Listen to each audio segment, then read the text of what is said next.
अस्सलाम वालेकुम स्टूडेंट, मेरा नाम तारिक हुसैन है। उम्मीद है कि आप सब लोग ठीक होंगे, खुश होंगे। आज ये हमारा दूसरा लेक्चर है। इस लेक्चर के अंदर हम जनरल केमिस्ट्री के बारे में, क्योंकि हमारा सब्जेक्ट जो है वो जनरल केमिस्ट्री है, तो जनरल केमिस्ट्री के बारे में जो बेसिक सी टॉपिक होती हैं पहले हम क्या करते हैं उसको कवर कर लेते हैं। कल वाले लेक्चर में मैंने आप लोगों को बेसिक लेक्चर दिया था कि स्टेट ऑफ मैटर, ठीक है। आज हम चलते हैं अपनी टॉपिक की तरफ। आज जो हमारी टॉपिक है वो है केमिकल बॉन्डिंग। केमिकल बॉन्डिंग क्या होती है तो आपने बेसिक क्लासेस में पढ़ी होगी, मगर यहाँ पे हम मज़ीद और डिटेल में इसको स्टडी करेंगे, इसको पढ़ेंगे। तो चलते हैं हम अपनी नेक्स्ट स्लाइड की तरफ। और नेक्स्ट स्लाइड केमिकल बॉन्डिंग, ठीक है। आप लोगों ने ये तो बेसिक चीज़ें पढ़ा हुआ है कि जो टाइप्स ऑफ बॉन्ड होते हैं वो दो किस्म के होते हैं। एक कोवेलेंट बॉन्डिंग होती है, दूसरी आयोनिक बॉन्डिंग होती है। जो कोवेलेंट बॉन्डिंग होती है वो शेयरिंग ऑफ इलेक्ट्रॉन होती है। जो एटम होता है, ठीक है, एटम के जो वैलेंस सेल होता है उसके अंदर जो इलेक्ट्रॉन होता है वो शेयर करते हैं, कम्प्लीटली ट्रांसफ़र नहीं करते कोवेलेंट के अंदर। आयोनिक बॉन्ड के अंदर कम्प्लीटली ट्रांसफ़र कर देते हैं इलेक्ट्रॉन को, एक शेल से दूसरे एटम के शेल में चला जाता है, ठीक है। और कोवेलेंट में कम्प्लीटली शेयरिंग ऑफ इलेक्ट्रॉन नहीं होती। दूसरी जो इसके अंदर मेजर पॉइंट है वो है, अगर कोवेलेंट बॉन्डिंग जो है सिर्फ और सिर्फ नॉन मेटल्स के अंदर होती है, जो आयनिक बॉन्ड होती है वो सबके अंदर होती है, मेटलिक एंड नॉन मेटलिक के अंदर भी होती है, ठीक है। तो जो आयोनिक नॉन मेटल्स क्यों नहीं करते, क्योंकि नॉन मेटल्स के पास इलेक्ट्रॉन कम होते हैं, नहीं होते, क्योंकि उनके जो शेल होते हैं वो भी कम होते हैं। तो वो अपना अगर इलेक्ट्रॉन दे देंगे किसी को, कम्प्लीटली ट्रांसफ़र कर देंगे, तो उसके पास वो शेल तो उसका चला जाएगा, ठीक है। और यहाँ पे सबसे समझने वाली बात ये है कि ये बॉन्डिंग होती क्यों है। क्योंकि जो एटम होते हैं, किसी भी एलिमेंट के एटम होते हैं, वो स्टेबल नहीं होते। या तो उसके पास इलेक्ट्रॉन ज़्यादा होंगे या तो उसके पास इलेक्ट्रॉन कम होते हैं, ठीक है। अगर ज़्यादा होंगे तब भी वो स्टेबल नहीं होते, वो ज़्यादा कम होंगे तब भी वो स्टेबल नहीं रहेंगे अपने एटम के अंदर, अपने न्यूक्लियस के अंदर, अपने शेल के अंदर वो स्टेबल नहीं होते। आज हम पढ़ेंगे आयोनिक बॉन्डिंग के बारे में। कल वाले लेक्चर में इंशाल्लाह हम फिर कोवेलेंट बॉन्डिंग को पढ़ेंगे। आयोनिक बॉन्डिंग का मतलब होता है कंप्लीट ट्रांसफॉर्मेशन ऑफ इलेक्ट्रॉन होती है। इसके अंदर एक चीज़ इम्पॉर्टेंट है कि जो पॉजिटिव चार्ज होती है और नेगेटिव चार्जेस आ जाती है। जब आयोनिक बॉन्डिंग होती है उसके बाद जो एटम है उसके ऊपर या तो पॉजिटिव चार्ज आ जाएगी या तो नेगेटिव चार्ज आ जाएगी। पॉजिटिव चार्ज आने के नतीजे में मतलब कब होता है और नेगेटिव चार्ज उसके ऊपर कब आती है। पॉजिटिव चार्ज ऊपर आने का मकसद ये है कि उस एटम ने जो अपना इलेक्ट्रॉन है वो किसी को दे दिया, क्योंकि इलेक्ट्रॉन के ऊपर नेगेटिव चार्ज होती है। जब वो नेगेटिव चार्ज उसके शेल में से निकल गई तो उसके ऊपर जो ओवरऑल चार्जेस बच जाएगी वो पॉजिटिव चार्जेस ज़्यादा हो जाएंगी as compare to negative charges. तो ये हो जाता, ऐसे हो जाता है आयन बनता है, ठीक है। एटम जब आयन बनता है, आयन कब बनता है, तो जब वो इलेक्ट्रॉन दे देता है या किसी से ले लेगा तो आयन बन जाएगा। जब एटम ने इलेक्ट्रॉन दे दिया किसी को तो उसके ऊपर जो चार्ज आएगी वो पॉजिटिव आ जाएगी। जब किसी एटम ने इलेक्ट्रॉन ले लिया तो उसके ऊपर नेगेटिव चार्जेस ज़्यादा हो जाएंगे, क्योंकि इलेक्ट्रॉन के ऊपर नेगेटिव चार्ज होती है तो नेगेटिव चार्ज ज़्यादा हो जाएंगी। तो फिर वो उसके ऊपर जो साइन है वो कौन सी आएगी, जाहिर सी बात है वो नेगेटिव ही आएगी। यहाँ पर एक एग्जांपल के ज़रिए बताया गया है, व्हेन सोडियम रिएक्ट क्लोरीन। यहाँ पर बताया गया है कि सोडियम क्लोरीन और सोडियम का आपस में रिएक्शन किया जा रहा है। यहाँ पे जो सोडियम है उसने अपना इलेक्ट्रॉन दे दिया था, ठीक है। जब उसमें से इलेक्ट्रॉन एक निकल गया, ठीक है, वैलेंस शेल में देख रहे हैं एक इलेक्ट्रॉन है।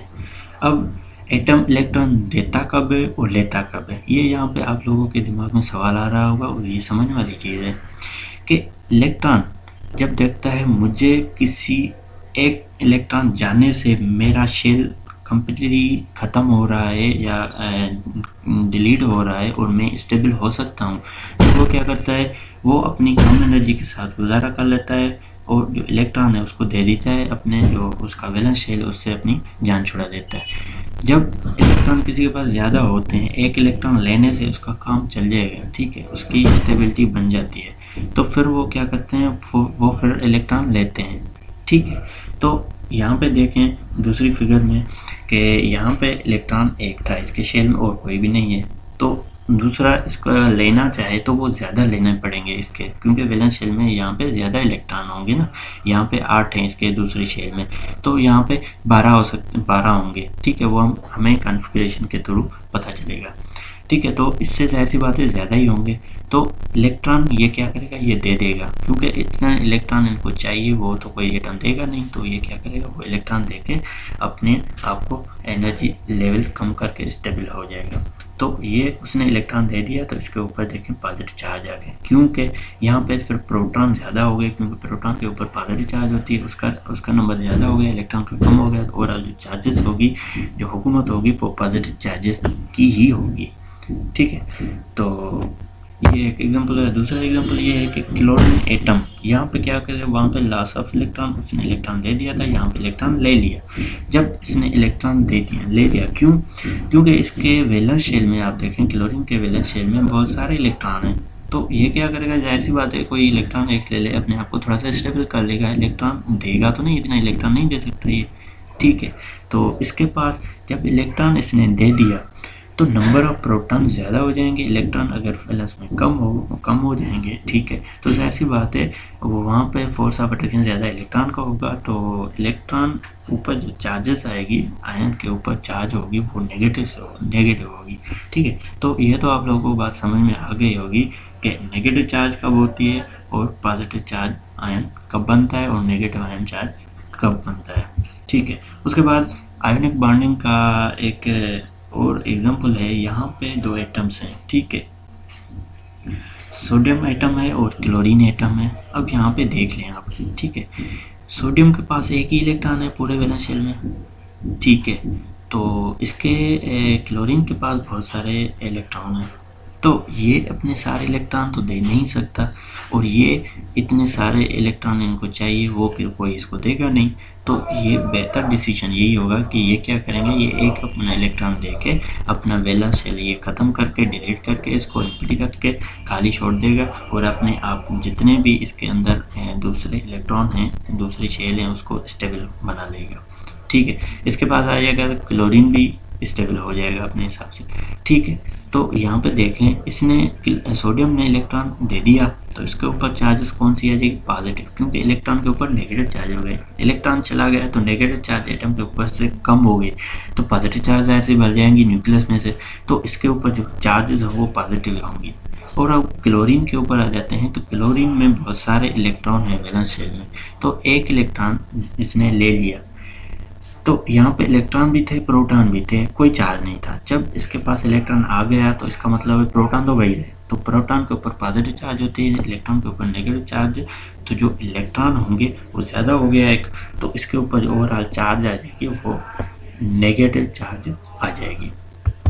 उसके बाद प्रॉपर्टीज ऑफ आयोनिक कंपाउंड, जो भी आयोनिक कंपाउंड होते हैं उसकी जो मेजर इम्पोर्टेंट प्रॉपर्टी ये होती है कि वो कंडक्टर बहुत अच्छे होते हैं।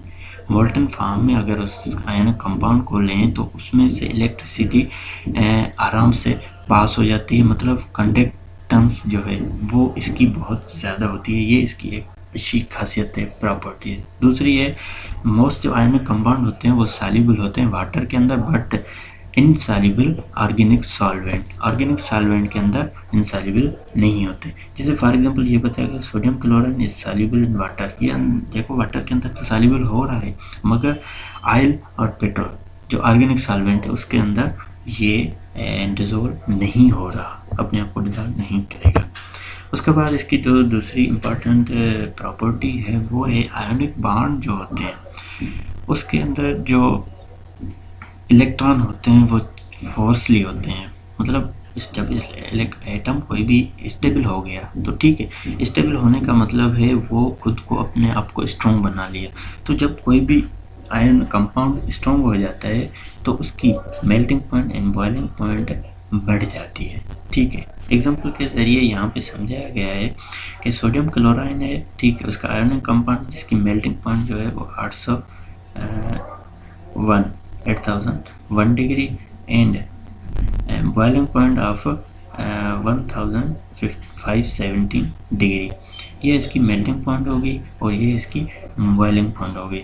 तो देख लें आप, इसमें जो है ना बाद में आगे चल के इनमें डिफरेंस आ जाएगा, क्योंकि आयन के ऊपर आयन जो होते हैं, ठीक है, जैसे सोडियम का यहाँ पे एग्जाम्पल दिया गया है, क्लोरीन के ऊपर नेगेटिव, इसके ऊपर पॉजिटिव, यहाँ पे कंप्लीट ट्रांसफॉर्मेशन होती है, इसकी वजह से इसकी ये प्रॉपर्टीज़ होती है। ठीक है, तो ये जो है ना खुद को स्ट्रॉन्ग बना लेता है।